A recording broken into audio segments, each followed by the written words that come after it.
Urdaibaiko patronatuak eta Jaurlaritzako ingurumen sailak Gernika-Lumoko udalak bultzaturiko Gernika-Lumoko gune orlegi urdineko proiektuari baietza eman diote. Proiektu hau Santa Luzian garatuko da, konektibitate ekologikoa eta gizarte erabilgarritasuna bultzatu nahi dira, baita aisialdi jasangarria.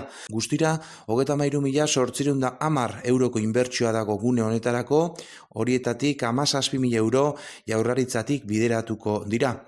Hortik ekosistemen balioa indarrean jarri nahi da. Santa Luzia eta Zaio arteko 715 metroak birgaituko dira, Santa Luzian aritzak berreskuratuko dira eta kerispeguneak, landare inbaditzaileak alde batera utziko dira, gainera Mikien erreka ere bergaituko da eta Santa Luziako aldameneko arbola ere kontutan izango da. Informazio panelak ere jarriko dira inguruari balio emateko.